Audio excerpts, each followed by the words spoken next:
कक्षा में मंत्र के माध्यम से धीरे धीरे आपकी एकाग्रता आपके सांस के ऊपर होने लग जाती है। और जब आपकी एकाग्रता आपके सांस के ऊपर होना शुरू हो जाती है, आप देखते हैं धीरे धीरे आपके विचारों पे नियंत्रण हो जाता है। और जब विचारों पे नियंत्रण हो जाता है तो आप देखते हैं धीरे धीरे आपको विचार शून्यता की स्थिति प्राप्त होना शुरू हो जाती है।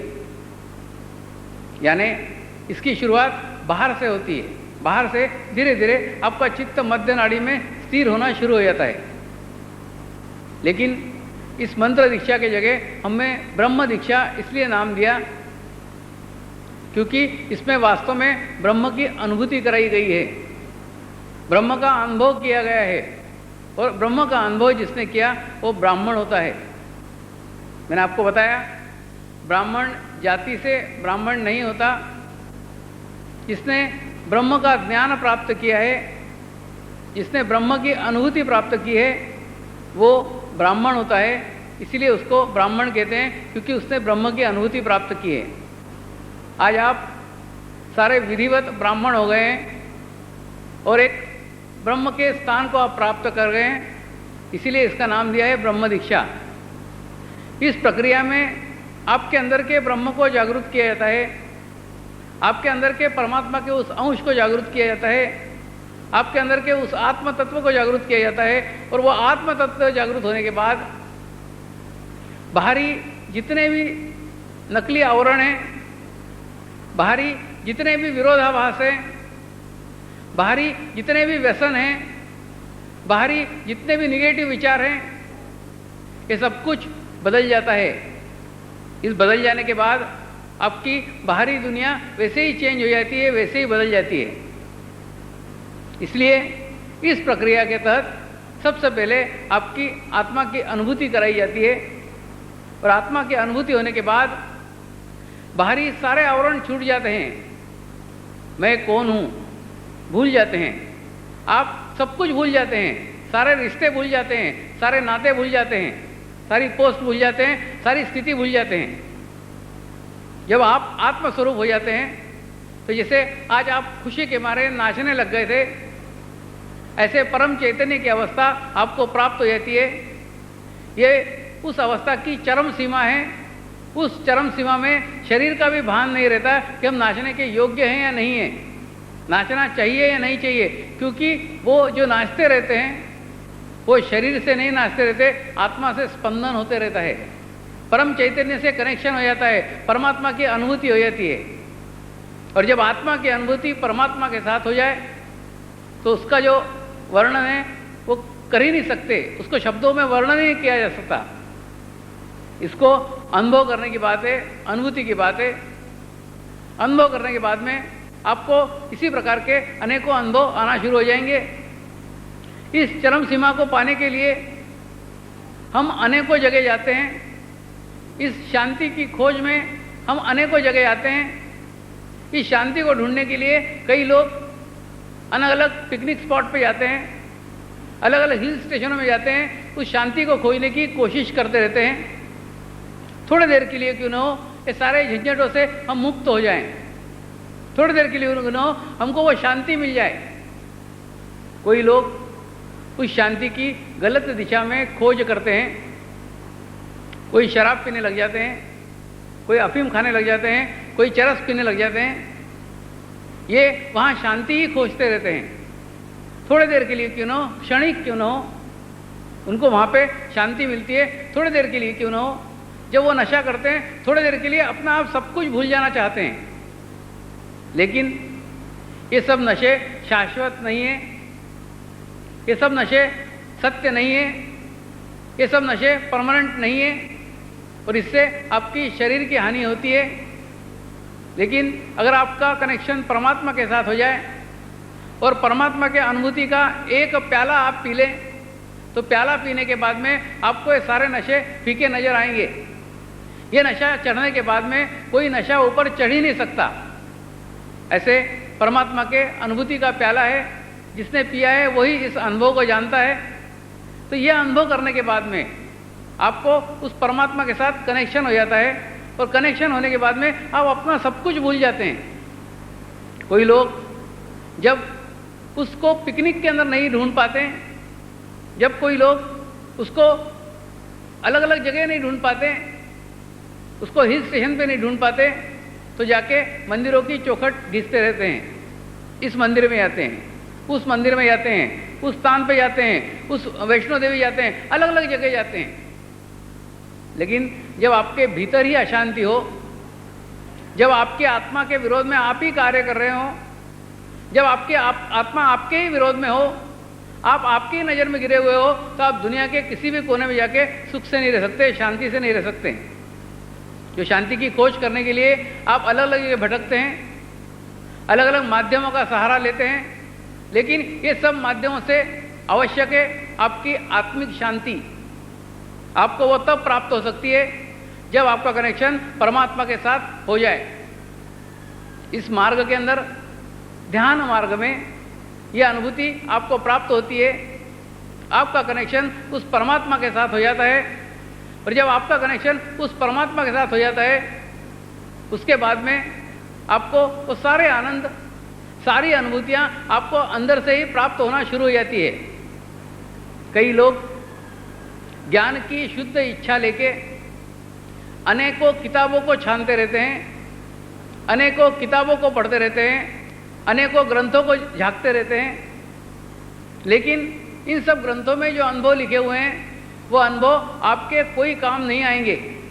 क्योंकि वास्तव में जब आप अनुभव करने के लिए बैठेंगे तो आप देखेंगे आपको एक निराला ही अनुभव आ रहा है, आपको एक अलग ही अनुभव आ रहा है, वो किसी किताब में ही नहीं है, उसका वर्णन कहीं किया ही नहीं गया है।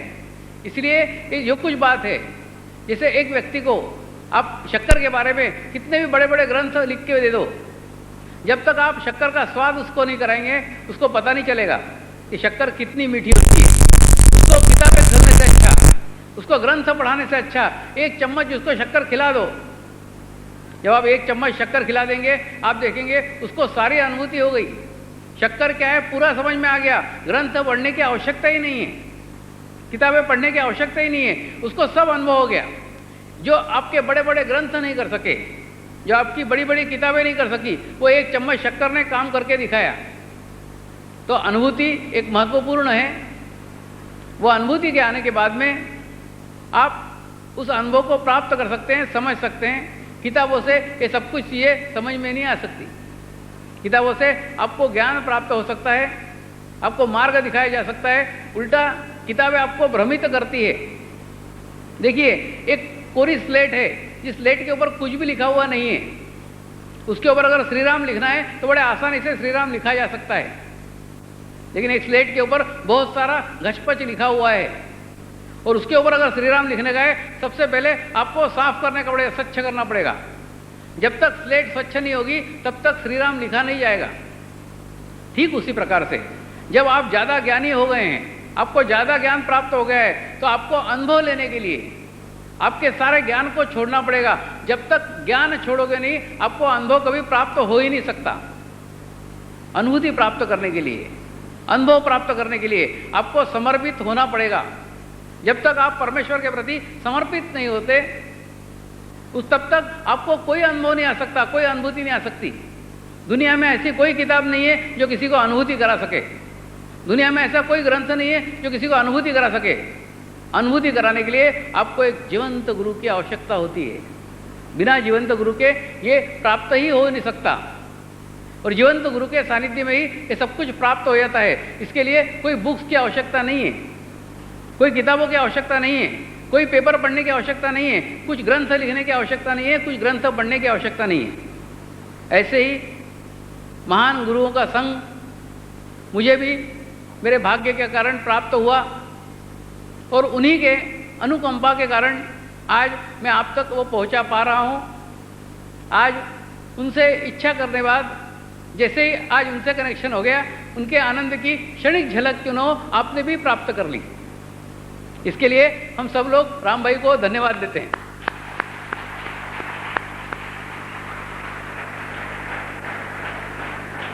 कि उनकी शुद्ध इच्छा के कारण आज आपको भी वो अनुभूति प्राप्त हो गई, जो अनुभूति पाने के लिए कई लोग ढूंढते रहते हैं। उन लोगों ने अपना ओरा बना के रखा है, उनके ओरा के अंदर, उनके इच्छा के बगैर कोई अंदर जा नहीं सकता, इतना जबरदस्त ओरा है।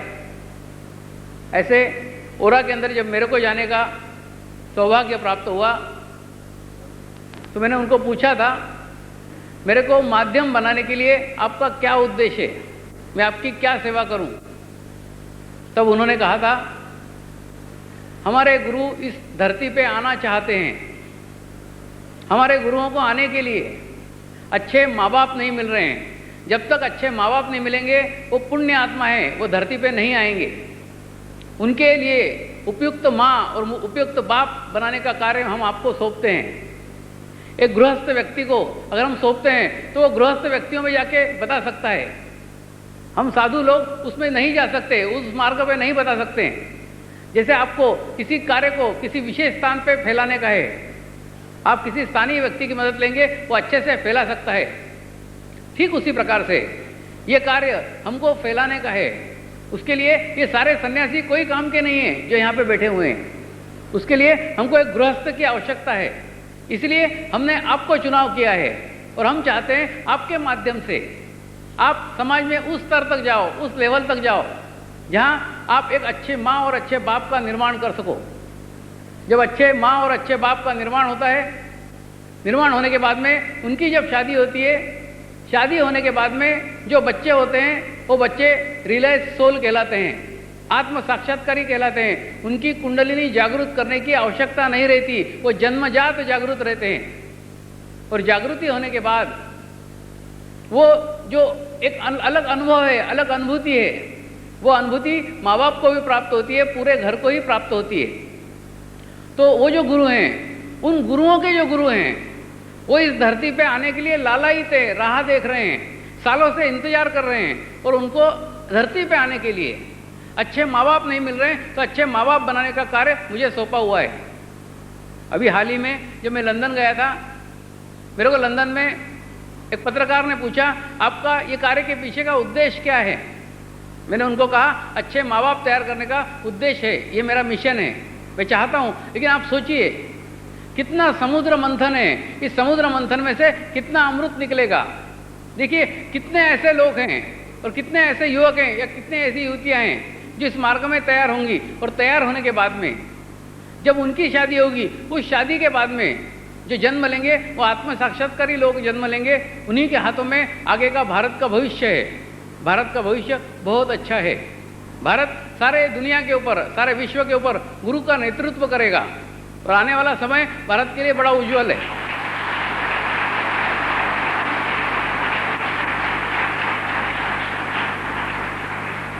ऐसे कुछ आत्म साक्षात्कारी बच्चे अभी धरती पे जन्म ले चुके हैं, लेकिन नर्सरी में हैं, छोटे छोटे हैं, अभी पौधे हैं, उनको प्रोटेक्शन की आवश्यकता है, उनको सुरक्षितता की आवश्यकता है।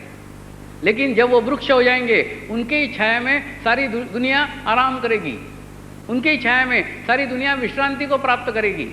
लेकिन ऐसे बच्चों का जन्म तभी संभव है जब उसके लिए अच्छे माँ बाप तैयार होने चाहिए, एक अच्छी ध्यान की अवस्था में प्राप्त माँ होनी चाहिए, एक ध्यान की अवस्था में प्राप्त बाप होना चाहिए। तो ऐसे माँ बाप को बनाने का कार्य मुझे सौंपा गया है। इस कार्य की शुरुआत इस पहले गुरु पूर्णिमा के कार्यक्रम से शुरू करने के लिए जा रहे हैं। इसीलिए ये एक मैरिज ब्यूरो की स्थापना की हुई है। मैरिज ब्यूरो की स्थापना के अंदर जो युवक या युवतियाँ अपने भाग लेना चाहते हैं, उसमें आप आपके फॉर्म्स भर सकते हैं, और फॉर्म भरने के बाद में आपकी जो शादियाँ हैं वो ट्रस्ट की तरफ से निःशुल्क की जाएगी। मैं मेरे रिश्तेदारों के शादी में नहीं जाता, लेकिन वो शादियां मैं अटेंड करूंगा।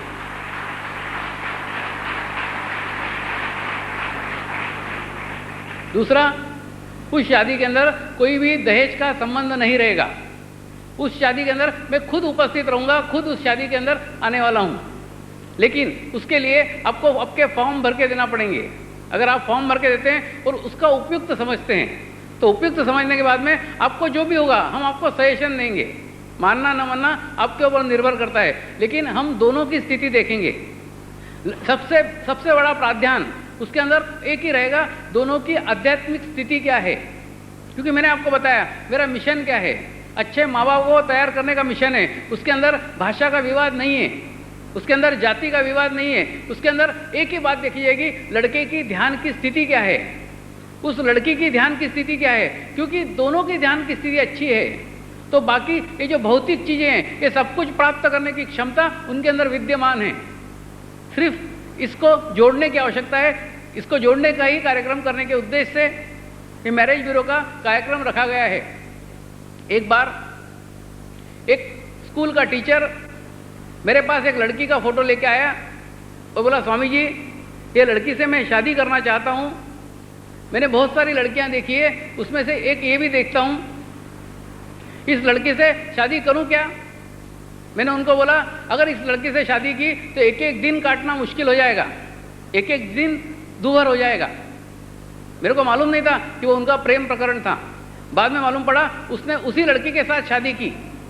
और बाद में दिवाली को जब मेरे को नमस्कार करने के लिए आए तो मेरे को बोले, स्वामी जी आपने जैसा कहा था वैसा ही हो रहा है, एक एक दिन काटना भारी हो रहा है, क्या करूं? तो लड़की ने पूछा, आपने क्या कहा था? तो हम बोले, हमारा आपस का मामला है, तुमको नहीं बता सकते। बोले, अब क्या करूं? मैंने बोला, अब कुछ नहीं, अब निभा, अब क्या कर सकते हैं। वो लड़की दिल्ली की थी और वो स्कूल का जो टीचर था वो सेंट्रल स्कूल का था। उसकी ट्रांसफर दिल्ली नहीं हो रही थी, वो रोज उसकी जान खा रही थी, दिल्ली ट्रांसफर करो, दिल्ली ट्रांसफर करो। वो कोई दिल्ली की ट्रांसफर आसान है क्या? बाद में वो लड़की उसको छोड़ के चली गई, जब तेरी ट्रांसफर हो तब आ जाना, मैं तो जा रही हूँ महक के। वो चली गई दिल्ली। मतलब एक एक दिन काटना दूर हो गया। ये सब कुछ वाइब्रेशन से जाना जा सकता है, ये सब कुछ चक्रों की स्थिति के कारण जाना जा सकता है। इसकी एक अलग भाषा है, इसकी एक अलग लैंग्वेज है। देखिए, अंधे और लंगड़े दोनों को जोड़ दिया जाए तो उनकी जीवन सफल हो सकता है, लेकिन दो लंगड़ों को या दो अंधों को जोड़ दिया जाए तो दोनों के प्रॉब्लम और क्रिएट होंगे। ठीक उसी प्रकार से देखिए, एक ही चक्र के अगर दो व्यक्ति दोषी हैं, उनकी अगर शादी होती है तो उनके जीवन के अंदर और प्रॉब्लम बढ़ जाएंगे और समस्याएं बढ़ जाएंगी। वहां के एक न्यूज़पेपर का पत्रकार एक लड़की से शादी करने का प्रपोजल लेके मेरे पास आया। बोले, स्वामी जी इस लड़की से मैं शादी कर रहा हूं।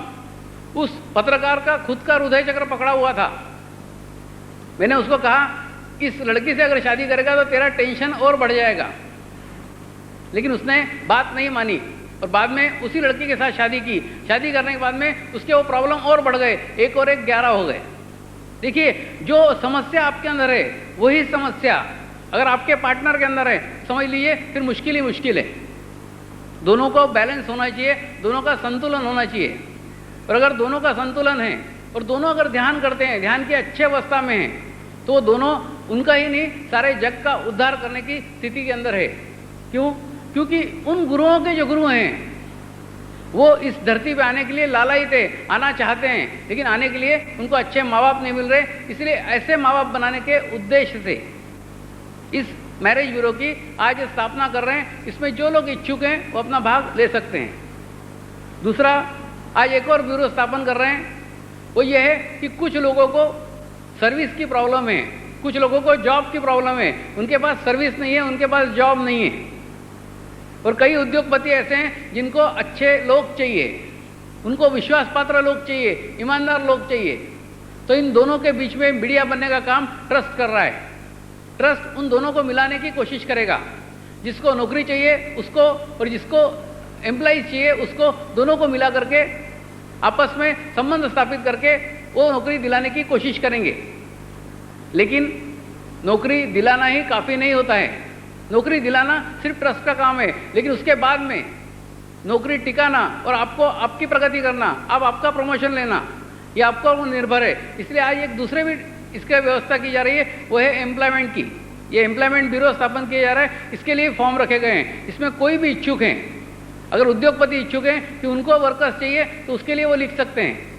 अगर किसी को जॉब चाहिए उसके लिए वो भी लिख सकते हैं। दोनों ही उसके अंदर अप्लाई कर सकते हैं, दोनों ही उसके अंदर बात कर सकते हैं। जो विभिन्न कंपनियों में पहचान है, जो विभिन्न कंपनियों में संबंध है, उन संबंधों के कारण आपको जॉब दिलाने के लिए हम कोशिश करेंगे। नमस्कार।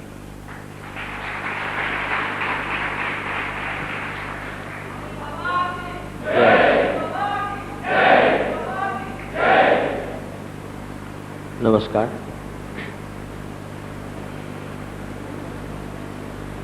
जो युवक युवती यहाँ उपस्थित है, इसे मेरा निवेदन है, गुरुजी ने आप सबको ये आश्वासन दिया कि जब आप शादी करेंगे तब मैं खुद उपस्थित रहूंगा।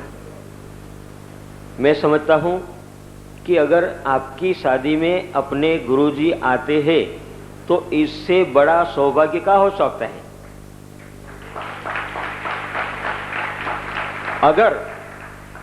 अगर इस मौके को आप खवाएंगे तो फिर जिंदगी भर पछताओगे। इसलिए आप सबसे निवेदन है, आप इसके बारे में सोचिए। मैं अभी आपको ये नहीं कह रहा हूं कि आप इसमें जुड़ जाइए, लेकिन आप सोचिए कि ये जो मौका है ये बहुत उपयोगी है। इसलिए इस मौके को छोड़ना नहीं चाहिए, क्योंकि तक जीवन में बार बार नहीं मिलती। ये अच्छा मौका है, अच्छी तक है।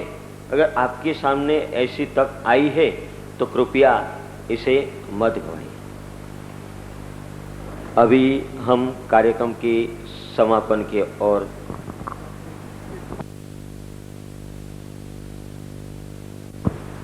हमारे हरीश भाई गांधी कुछ बोलना चाहते हैं, तो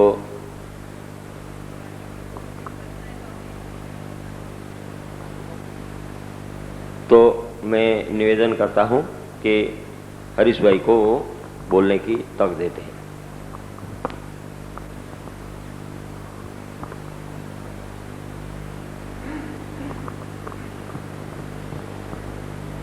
पूज्य स्वामी जी,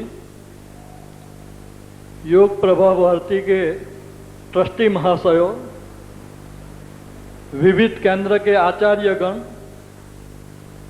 उपस्थित साधक भाई बहनों, गुरु पूर्णिमा के उपलक्ष्य में ही मैं एक बात कर रहा हूं। सुबह में मैंने बोला था कि गुरु शिष्य परंपरा को भगवान राम और भगवान कृष्ण ने भी निभाया था। भगवान राम के गुरु थे वशिष्ठ मुनि और भगवान कृष्ण के गुरु थे सांदीपनि मुनि। जब ब्रह्म इस पृथ्वी पर अवतरित होता है तब गुरु का क्या महिमा और महात्म्य होता है, वो भगवान राम ने और भगवान कृष्ण ने अपन को दिखाया है। इसकी बात को एक आगे ले चलता हूं। यमुना नदी के किनारे पर एक साधु महात्मा की झूपड़ी है। वहां ये साधु महात्मा के पास एक दरिद्र ब्राह्मण आता है और वो महात्मा को कहता है कि मैं गरीब दरिद्र ब्राह्मण हूँ, मेरा बड़ा परिवार है, बहुत मेहनत करने पर भी मैं मेरा परिवार का गुजर बसर कर सकता नहीं हूँ। अगर आपके पास कोई सिद्धि हो तो मुझे दीजिए, तो मैं जिंदगी भर आपका उपकार मानूंगा। साधु महात्मा कहता है, मैं तो कथा कीर्तन करता हूँ, मेरे पास ऐसा कोई चमत्कार नहीं है, ऐसी कोई सिद्धि नहीं है। लेकिन थोड़ी देर के बाद उसको याद आता है कि मेरे झूपड़ी के बाहर एक बरगद का पेड़ है और ये पेड़ की बखोल में मैंने एक कांच का टुकड़ा रखा है। ये टुकड़ा जरूर तेरा दुख दारिद्र्य को दूर करेगा। इसलिए वो साधु महात्मा कहता है वो ब्राह्मण को, वो कांच का टुकड़ा है, वो ले जा, वो तेरा दारिद्र्य दूर करेगा। ब्राह्मण झुपड़े से बाहर निकलता है, बरगद के पेड़ की बखोल में से वो कांच का टुकड़ा निकालता है और वो कूदने लगता है, क्योंकि वो पारसमणि था और पारसमणि में ऐसी शक्ति है कि जिस लोहे को छूता है वो सोने का टुकड़ा बन जाता है। और वो ब्राह्मण है, वो उसका प्रमाण भी ले लेता है। एक लोहे से टुकड़े को पारसमणि को स्पर्श कराता है तो पारसमणि सोना बन जाता है, लोहा का सोना बन जाता है। वो प्रयोग करके फिर शांति से सोचता है कि साधु महात्मा है, उसके पास समृद्धि में तो कुछ है नहीं, इसके पास इतनी बड़ी शक्ति होने पर भी उसने उसे बरगद के पेड़ में बाहर बखोल में रख दिया, अपने पास भी नहीं रखा। तो जरूर ये साधु महात्मा के पास ये पारसमणि से बढ़कर कोई विद्या होनी चाहिए, कोई शक्ति होनी चाहिए कि जिसने के लिए इसने इसका ये पारसमणि का भी अवमूल्यन किया। एक काव्य है एक पारसमणि पर। जमुना ना कल्लोल ना स्वर पहुंचा ते कान, विचार पीड़िया विप्र ने देता कहीं कहीं ज्ञान, सामे कांठे दिवसना थाके रातो सूर, जय बैठो अस्ता चढ़े गाजिया संध्या सूर। सांझ पड़ी गई त्यारे ब्राह्मण उठ्यो, नम्यो साधु ने पाई, बोले तो ए नेत्रमा अश्रु पूरो उभराई। ब्राह्मण कहे छे जे धनथी थईने धनी, मणिने मान्यो काच, ते धननी झीणी कणी नमी याचुतम पास। એવું બોલી બ્રાહ્મણે યમુના કેરે નીર પારસમણિ ફેંકી દીધો, ફરી નમાવ્યું શિર। ફરી સાંભળો, જે ધનથી થઈને ધણી, મણીને માન્યો કાચ, તે ધનની ઝીણી કણી નમી યાચુતમ પાસ। સાધુ મહાત્માને કહે છે કે તમે એવું કોઈ અમૂલ્ય ધન છે તમારી પાસે કે તેને કારણે તમે આ પારસમણીને પણ એક કાચનો ટુકડો માનીને એને ઘરની બહાર ઝાડના પેડમાં છુપાવી દીધેલો। તો તમારી પાસે જે ધન છે તે ખરેખર તમે મને આપો, તે ધનથી હું ધનવાન થવા માંગુ છું, મારા પારસમણી જોઈતો નથી। એમ કહીને તે બ્રાહ્મણ યમુના નદીની અંદર પારસમણી ફેંકી દે છે। એટલે આપણે પણ સ્વામીજી પાસે શું માગવાનું છે તે હું આપને કહેવા માંગુ છું। સ્વામીજી પાસે જે ધન છે તે ધન આપણે માગવાનું છે કે જે ધનની આગળ અનેક ધનવાનો પણ સ્થિર ઝુકાવે છે। સ્વામીજીની શક્તિને તમે ઓછી નહીં આંકતા, એનું અવમૂલ્યન નહીં કરતા। એ સાક્ષાત શક્તિનો ભંડાર છે। એટલે એમની પાસે જે અમૂલ્ય ધન છે તે ધનની આપણને જરૂર છે અને તેની આપણે માંગણી કરવાની છે। છેલ્લી બાબત એક સ્વામીજીની બાબતમાં કહી દઉં। સમુદ્રને ઊંડાઈ છે, ગહેરાઈ છે, વ્યાપકતા છે, પરંતુ એને ઊંચાઈ નથી। જ્યારે પર્વતને ઊંચાઈ છે પરંતુ એને ઊંડાઈ નથી। પરંતુ આપણા સ્વામીજીની પાસે સાગરના જેટલી ગહેરાઈ, ઊંડાઈ પણ છે, વ્યાપકતા પણ છે અને પર્વતના જેટલી ઊંચાઈ પણ છે।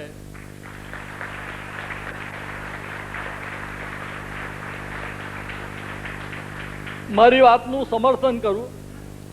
સ્વામીજીએ જે આધ્યાત્મિક જ્ઞાન મેળવ્યું છે એની જે ઊંડાઈ છે તેના સુધી પહોંચવાને માટે કે તેના ઉપર બે શબ્દ બોલવાને માટે આપણે અસમર્થ છીએ। એમનું જે જ્ઞાન છે તે ઘણું ઊંડું છે। એટલે એમની પાસે જે જ્ઞાન છે સાગરના જેવું ગહન અને વ્યાપક છે। અને સ્વામીજી પાસે પર્વતની ઊંચાઈ છે તેનું પ્રમાણ એ છે કે સ્વામીજીએ જે કુંડલીની જાગૃતિની વિદ્યા પ્રાપ્ત કરી છે એ વિદ્યા એમણે પોતાના પૂરતી સીમિત નથી રાખી, પરંતુ એ વિદ્યા જન જન સુધી પહોંચે એના માટે સ્વામીજી પ્રયત્નશીલ છે। એના માટે સ્વામીજીએ આજે સેંકડો શિબિરો કરી છે અને હજારો સાધકોને તૈયાર કર્યા છે। એટલે સ્વામીજી બહુજન હિતાય બહુજન સુખાય કાર્ય કરી રહ્યા છે અને સ્વામીજીને આ કાર્યમાં જોડાઈને આપણે સૌએ બળ આપવાનું છે। અને એ માટે પરમ કૃપાળુ પરમાત્મા આપણે સૌને બુદ્ધિ, શક્તિ અને સામર્થ્ય આપે અને ગુરુજીના કામમાં બળ પૂરું પાડવાની પ્રેરણા આપે, એવી અભિલાષા સાથે મારી વાણીને વિરામ આપું છું। ધન્યવાદ। बहुत बहुत धन्यवाद हरीश भाई। हरीश भाई वो ये व्यक्ति है जिसने स्वामी जी को मैं मानता हूँ कि सबसे पहले अपना समय का दान दिया है। जब सामापुर की शिविर हुई थी, इस शिविर में सबके सामने उसने बताया था कि मैं मेरा समय का दान मैं स्वामी जी को कर रहा हूँ। स्वामी जी मुझे जो बताएंगे वो काम मैं करने के लिए तैयार रहूँगा। और उसी दिन से स्वामी जी ने तय कर लिया था कि नवसारी के काम के लिए उसको नियुक्त किया जाए और नवसारी की जो कार्यालय है, एक कार्यालय में मैनेजर के रूप में इसकी नियुक्ति की गई है और आज तक बिल्कुल अच्छी तरह से वो हमारा सहयोग दे रहे हैं और इसके सहयोग के कारण हम जो प्रगति कर रहे हैं ये बिल्कुल इसका अच्छा सहयोग है, इसलिए कर रहे हैं। दूसरी बात, भाई श्री रूपमભાઈ ચોકસી જ્યાં પણ હોય ત્યાંથી અહીં ઉપસ્થિત થવા માટે એમને વિનંતી છે। हमारे योग प्रभा भारती सेवा संस्थान के trustee, managing trustee Joshi ji कुछ बोलना चाहते हैं, मैं उसे बोलने के लिए निवेदन करता हूँ। नहीं, स्वामी जी ने अभी जो एम्प्लॉयमेंट एक्सचेंज के बारे में जो बताया उसका थोड़ा मैं खुलासा करना चाहता हूँ। जिन व्यक्तियों को इसके बारे में नौकरी चाहिए, उन्होंने उनका बायोडेटा अपने जो आचार्य है उनके पास देना। जो आचार्य है तो उनका उसमें उधर आएगा कौन सा मेडिटेशन सेंटर में वो है और किधर का शिविर किधर किया है, तो उसमें वो बायोडेटा में आएगा। और जो व्यक्तियों को ऐसा एम्प्लॉय करना चाहिए, ऐसे कोई कंपनी के इधर अपने यहाँ बहुत लोग होंगे उनको चाहिए, तो उन्होंने भी अपना एक ये देना कि हमें ऐसे व्यक्ति की ज़रूरत है। इतना ही खुलासा करने के लिए मैं इधर खड़ा था। फॉर्म अभी तक ऐसे आए नहीं है, तो इसलिए बायोडाटा आप बना के अपने अपने आचार्य को देना।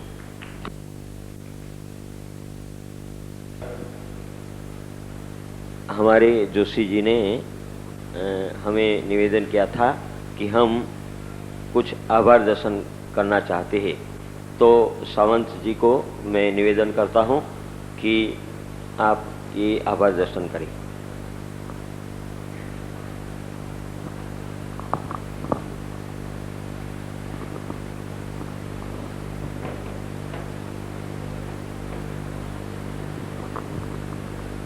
परम पूज्य श्री शिव कृपानंद स्वामी को मेरा साष्टांग नमस्कार।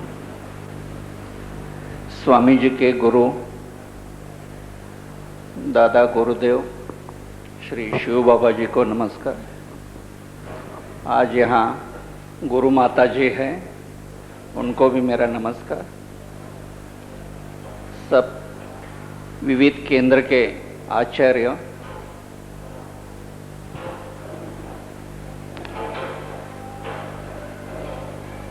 सब भाई बहन साधक लोग, उनको भी नमस्कार। मैं योग प्रभा भारती सेवा संस्था ट्रस्ट की ओर से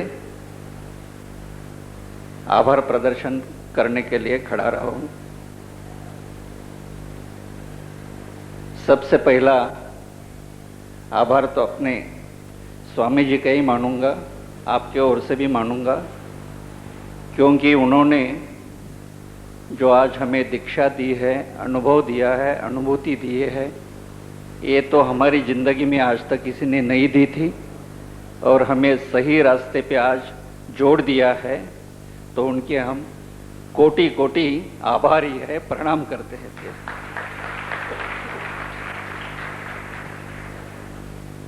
नवसारी का ये जो गुरु पूर्णिमा का कार्यक्रम इस बरस का दिया गया, उसके पहले गत वर्ष बम्बई में कार्यक्रम हुआ था और छोटे पैमाने में भी हुआ था। शायद 100-200 लोग वहाँ थे। कीर्तन केंद्र में हुआ था जुहू पे। अभी ये कार्यक्रम शुरू होने के पहले स्वामी जी ने हमको बोला था, ये बहुत बहुत बड़े पैमाने पे होगा, आप खाली देखते रहना। हमें थोड़ा लगा कि आज तक हम तो 400-500 का गैदरिंग जमा किया, वडाला में 1200 का शिविर किया, होंगे शायद और एक 400-500 इधर चारों ओर से, लेकिन सचमुच यहाँ देख के और इतना ये बढ़िया सब अरेंजमेंट, करीब मैं समझता हूँ 1500-2000 चारों ओर से साधक यहाँ आए हैं। जो उनका कहना था वो मैं तो समझता हूँ 101% सच निकला। वो जो बातें करते थे वह शुरू में हमको थोड़ा होगा नहीं होगा लगता था, लेकिन ऐसी कोई बात नहीं हुई है आज तक तो मैंने नहीं देखी है। जो बोलते थे वह सब सच होता था। उनके प्रवचन में भी जो उपदेश देते हैं वह भी सच होते थे, उनके कार्यक्रम में भी जो बोलते हैं वह सच होते थे और होते गए। यहाँ जो श्री शिवकृपानंद स्वामी आश्रम गुजरात, इन्होंने ये गुरु पूर्णिमा का कार्यक्रम अरेंज किया है और उन्होंने ये जो व्यवस्था की है, इतनी बढ़िया व्यवस्था है, हमने आज तक देखी नहीं थी। इतने बड़े पैमाने पे लोगों को रिसीव करना, बस से जगह पे लेके जाना, रहने का बंदोबस्त करना, खाने पीने का जो आदि व्यवस्था की है, मैं तो समझता हूँ कि प्रोफेशनल लोग या गवर्नमेंट मशीनरी भी इतनी अच्छी तरह से नहीं करती है। तो इससे मुझे बहुत गर्व है कि हमारे परिवार में ऐसे कार्यकर्ते जुड़ गए हैं। ऐसे कार्यकर्ते जुड़ते सेवा भाव से करते हैं तो हमारा काम स्वामी जी की इच्छा से बड़ी दौड़ से आगे चलते रहता है। इनके बाद अभी जो शिवकृपानंद स्वामी आश्रम गुजरात, इनके जो अन्य पदाधिकारी हैं, उन्होंने ये सब अरेंज करने में अपनी जान लगाई, पूरी मेहनत करके। तो उनके थोड़े मैं नाम लेके उनका आभार प्रदर्शन करता हूँ। संकलन समिति के रामभाई पटेल, इनके हम बहुत आभारी हैं।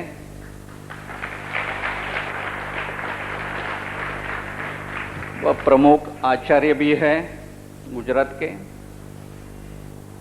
फिर रूपम भाई चौकसी, वह नाना फाइनेंस कमेटी के अध्यक्ष हैं, उनके हम आभारी हैं।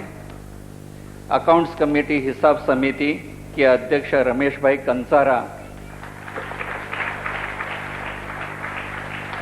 उनका भी हम योग प्रभा भारत के ट्रस्ट की ओर से आभार मानते हैं।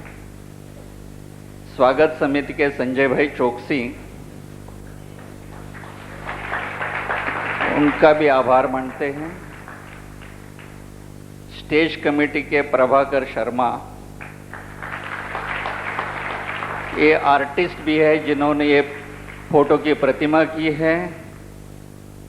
हम बड़े भाग्यवान हैं कि स्वामी जी के नज़रों के सामने उनके गुरु की जो प्रतिमा थी, वह प्रतिमा साकार रूप में उन्होंने यहाँ दे के हम सब साधक लोगों के ऊपर बहुत उपकार किया है। हमारे गुरु का भी दर्शन हमें हुआ, हम बहुत बहुत भाग्यवान हैं। भोजन समिति के श्री बिपिन भाई पटेल, उनके हम आभार मानते हैं। सांस्कृतिक कार्यक्रम समिति के अध्यक्ष जगदीश भाई पटेल, प्रकाश भाई कापड़िया, उनके भी हम बहुत आभारी हैं। एक कल सुबह से जो कार्यक्रम चले हैं, बीच बीच में भजन ये होते गए, तो हमें पता ही नहीं पड़ा कि अब तक इतना टाइम हो गया। और ये भजन में, ये संगत में अपने स्वामी भगवान भी उसमें तल्लीन हो गए। हमें बहुत बहुत खुशी हो गई है। पहली बार हमने देखा कि वह अपने साथ बस आनंद बांट रहे थे। प्रचार यानी प्रसार समिति के हिम्मत भाई ठक्कर, जो अध्यक्ष है यहाँ के, उनके भी हम योग प्रभा भारती से आभार मानते हैं।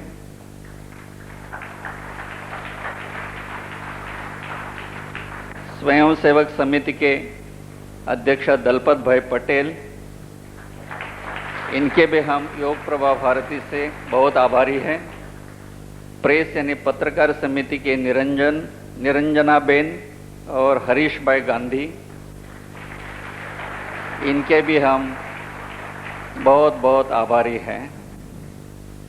इसके अलावा और भी यहाँ इस कार्यक्रम में गुजरात की ओर से जिस जिस जगह से लोग आके उन्होंने कार्यभार संभाल लिया था, इसकी शोभा बढ़ाने में जो मदद की, उनके भी हम बहुत आभारी हैं।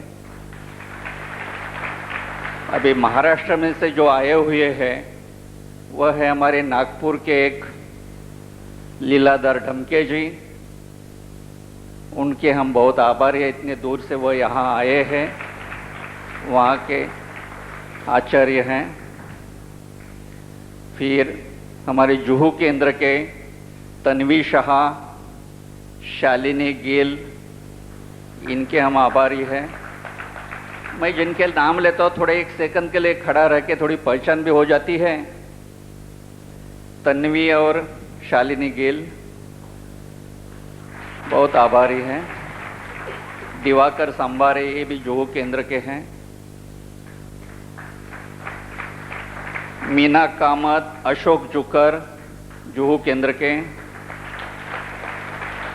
ये हमारे मीना कामत भजन का संभाल लेती है, बहुत अच्छी तरह से भजन करती है। और हमारे जुकर भाई है, उनकी पूरी फैमिली इसमें जुड़ गई है और उन्होंने घर भी हमको एज गुड एज डोनेट किया है। सब कारोबार हमारा वहाँ से चलता है। और पूरी मीटिंग, रिकॉर्ड वगैरह और 24 घंटा वह इसमें काम में है। नवसारी आने के लिए पता नहीं उन्होंने क्या क्या किया, रेलवे रिजर्वेशन से, होटल ढूंढने से, यहाँ आके सब रूपरेखा लाके हमको सब समझाया। तो हम उनके भी बहुत आभारी हैं, उनके फैमिली की भी आभारी हैं। फिर वसंत भाई पटेल जो हैं, उन्होंने रेलवे का पूरा रिजर्वेशन करने तक, हमको ट्रेन में बिठाने तक जो किया, उनके बहुत आभारी हैं।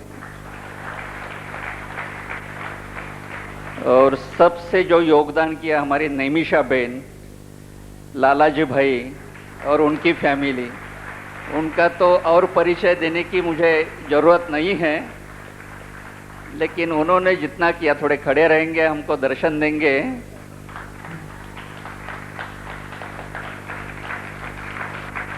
इन्होंने तो पहले दिन से आज तक लगन से काम करते आए। पता नहीं उनको इतना कैसा हो सकता है, भगवान उन्हें और शक्ति दे देवे। फिर mister and Mrs Kawadia, Santacruz centre के मिस्टर कवाड़िया आचार्य प्रमुख हैं।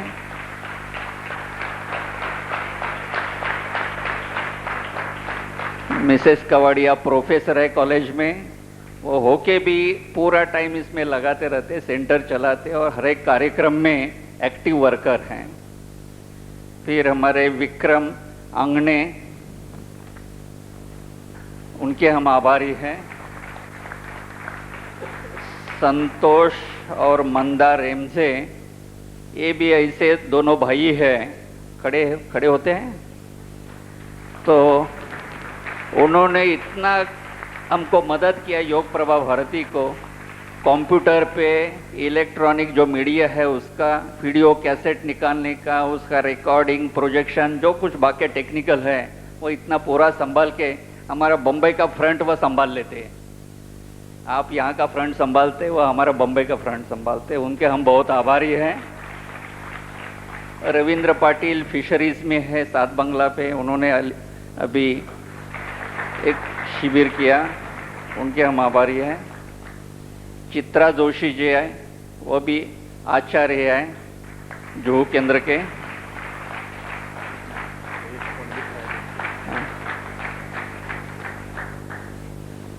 उनके हम आभारी हैं। एडवनकर जी है, वह भी बहुत दिन से हमारे साथ हैं। वह हमेशा अल्पोपहार हमें दिया करते हैं। कोई भी कार्यक्रम होता है तो बम्बई में अल्पोपहार उनके तरफ से होता है। और वह प्रमुख आचार्य भी है महाराष्ट्र के। इसके बाद हमारे पंडित फैमिली है, जयेश पंडित, उनकी मिसेस और माताजी पिताजी चारों भी खड़े हो जाए। ये भी पूरी फैमिली शुरू से आज तक वेबसाइट संभालते हैं, कंप्यूटर संभालते हैं, मैगजीन संभालते हैं और हर सेंटर में रेगुलर क्लास में आते हैं। हम उनके भी बहुत आभारी हैं। रवि रतन जी हमारे दूसरे वडाला के आचार्य हैं, उनके हम आभारी हैं। धर्मेश भाई मुलुंड के हमारे आचार्य हैं, वह भी हमारे कंप्यूटर और प्रिंटिंग का मटेरियल वह देखते हैं। रविंद्र पाटिल बोरीवली के हैं, वह है क्या, उन्होंने भी बहुत योगदान दिया है। और अगला कार्यक्रम जो नवंबर में 8 नवंबर पे होने वाला है, स्वामी जी का बर्थडे का फंक्शन, वो पूरा बड़े पैमाने पे करने का उन्होंने भी आश्वासन दिया है।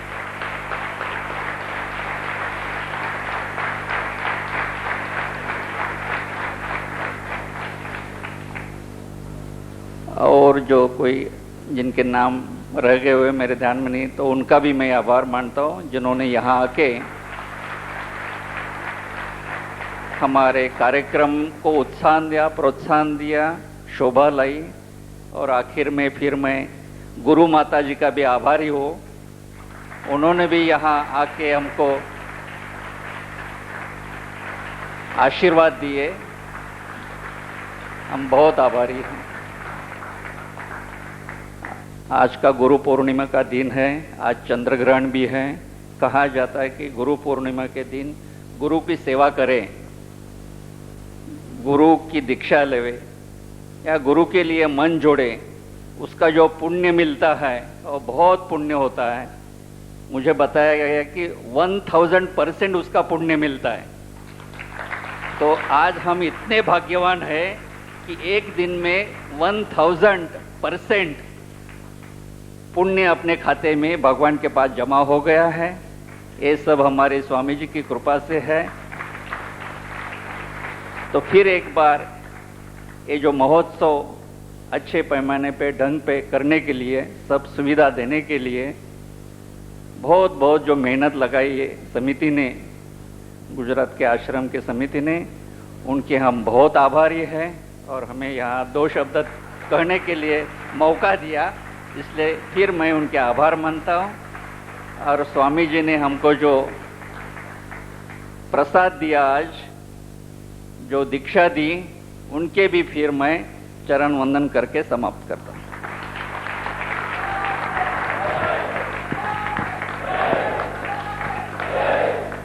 नमस्कार। और हमको सहयोग देने के लिए हम रूपम भाई का भी आभार दर्शन करते हैं। अभी अभी हमारे भोजन समिति के अध्यक्ष बिपिन भाई पटेल कृपया यहाँ आने की कृपा करें। इसी ने अभी बताया, हमारे यहाँ नवसारी के पास विजलपुर में एक गुलाबबेन छोटूभाई पटेल जनरल हॉस्पिटल बन रही है। इसमें बिपिन भाई ने बड़ा डोनेशन दिया है। इसमें एक हॉल बनने वाला है। इस हॉल में बाबा स्वामी उसको नाम दिया जाएगा और स्वामी जी की तस्वीर भी इसमें रखी जाएगी, ऐसा उसने बताया। तो हम इसका भी बहुत आभार दर्शन करते हैं। और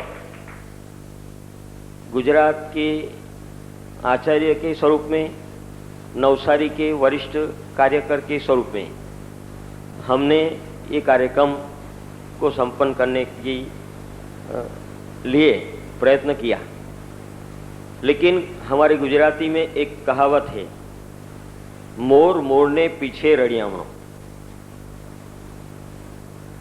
मारी जे अहींया सफलता देखाय छे ए मारा पीछाने आभारी छे, मारा सहयोगीने आभारी छे, जेमणे रात दिवस मेहनत करी અને આ કાર્યક્રમને સફળ બનાવ્યો છે। मेरे पास शब्द नहीं है इन सबका आभार दर्शन कैसे करूं। सबसे यहाँ के वरिष्ठ कार्यकर के स्वरूप में सबसे पहले मैं स्वामी जी का आभार तो किस शब्द में व्यक्त करूं। हमने ये कार्यक्रम संपन्न करने के लिए चुना और हमको ये कार्यक्रम मनाने का अवसर दिया, इसलिए और नवसारी को इतना आगे बढ़ाने के लिए स्वामी जी ने जो प्रयत्न किए हैं, स्वामी जी के आशीर्वाद हर हमेशा हमारे साथ रहे हैं। कल भी हमारे सावंत जी बता रहे थे कि स्वामी जी गुजरात में बार बार आते हैं, लेकिन आप सबने आज देखा होगा कि स्वामी जी गुजरात में क्यों आते थे।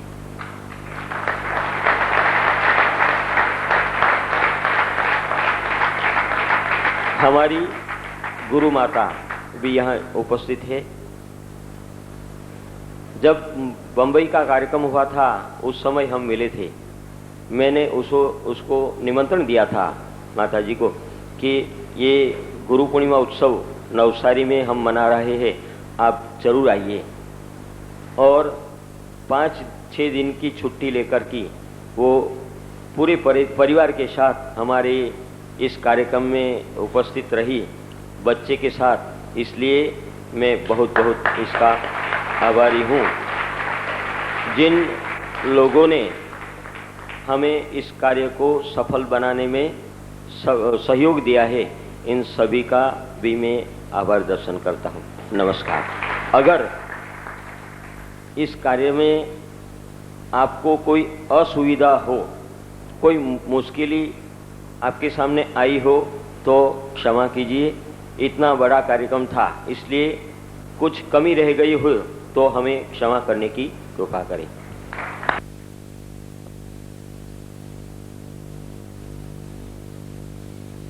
हमारे भूमिदाता कुंटे जी कुछ कहना चाहते हैं तो हम इसको भी अवसर देते हैं।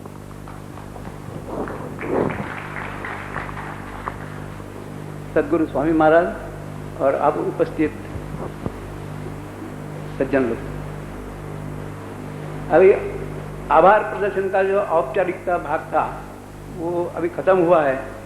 अभी भी किसका कुछ आभार प्रदर्शन करने का होगा, अगर रह गया होगा तो आप लोग पूरा कर लो।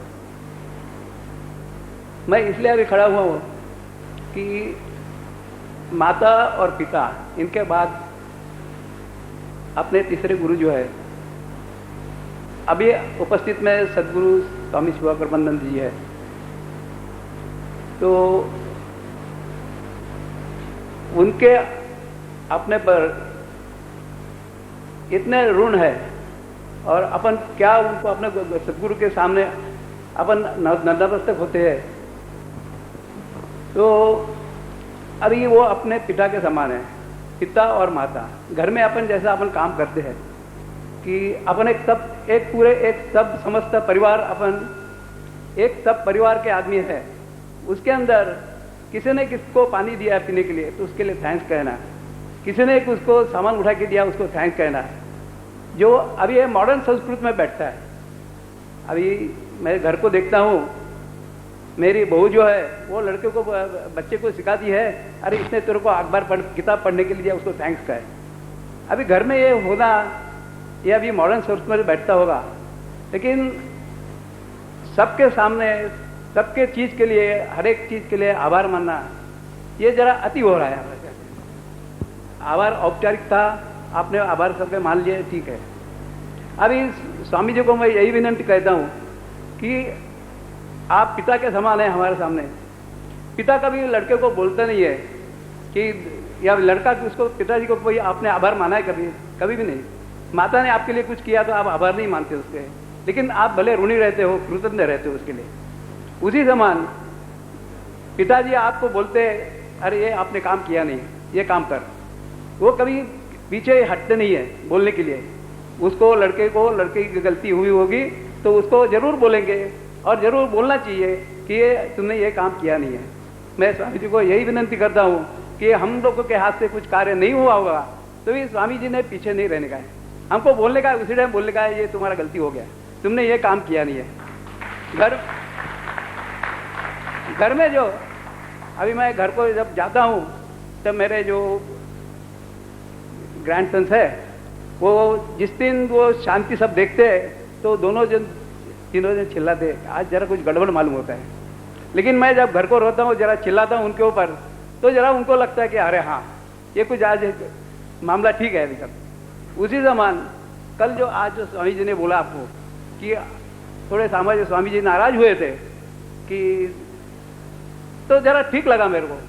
जगह हम लोग गलती करें और स्वामी जी नहीं बोले तो ऐसा कैसा हो सकता है? स्वामी जी ने जरूर बोलना चाहिए, हम लोगों की गलती है वो सुधारना चाहिए। ये ईश्वर का काम है कि भगवान ने हमको जन्म दे दिया इधर, और तुम कर्म करते रहो, भला बुरा तुम्हारा तुम जाने, मैं क्या जानू, और तुमने जन्म ले लिया इधर। लेकिन सदगुरु का ये काम नहीं है। सदगुरु का काम है उसको ठीक रास्ते पर लेके आने का है, मोक्ष का मार्ग आगे बतलाने का है, ये सदगुरु का काम है। और अपन जो स्वामी जी के पीछे है, इसके लिए हमको सीधा रास्ता बदलाओ, गलती हुई भले हमारे, और अभी हम गलती सुधारना चाहते हैं, हमारे से काम हमारा नहीं हो रहा है, आप आगे हमको आगे ढकेलो आगे, इसलिए हम यहाँ पर इकट्ठा हुए हैं। और दूसरा जो है कि अभी अपन स्वामी जी के पीछे है हर एक टाइम, तो ये भी नहीं होना चाहिए ना। स्वामी जी ने आपको बतला दिया, अपने को बतला दिया कि ये कार्य करो, करना चाहिए। स्वामी जी का एक स्वभाव ऐसा है कि स्वामी जी किसको बोलते नहीं है ज़्यादा, भले एक आदमी नहीं का काम कर रहा है ना, नहीं करेगा, क्या करे, रहने दो उसको ऐसा ही। तो स्वामी जी को मैं विनती यही करता हूँ, वो नहीं करता है तो वो उसको बतलाओ। लड़के को अपन जब घर में 3 लड़के रहते हैं, एक लड़का नहीं काम करता है, तो उसको ऐसा तो अपन छोड़ते नहीं है, तुम क्यों काम नहीं कर रहा है, घर एक परिवार है, उसको ऊपर उठाने का है, तो जो काम नहीं करता है उसको भी काम उसको लगाने का अपना काम है। तो स्वामी जी से यही विनती करता हूँ कि हम लोगों से जो भी गलती हुई होगी, हमारे से काम नहीं होता होगा, तो भी वो हमारे से काम करवा के लेने का है। हमको ये अभी तक जब सब लोगों को वाइब्रेशन की भाषा नहीं समझती है, तो तब तक तो मुंह से अपनी जो भाषा है कि भाई ये तू काम कर, व्यवहारिक भाषा है, वो भाषा का इस्तेमाल करना चाहिए। जब वाइब्रेशन की भाषा हमको समझ जाएगी तो हम लोग भी आगे चले जाएंगे फिर। तो स्वामी जी से यही विनती है कि ये सब हमको संभाल के काम करने का है, और हम सब एक परिवार के हैं, किसी को ऐसा नहीं होना लगना चाहिए कि मैं एक परिवार को अरे मेरे आभार नहीं माने, तो कुछ रह गया होगा, तो भी सबको संतोष मान के आप आगे चलना चाहिए।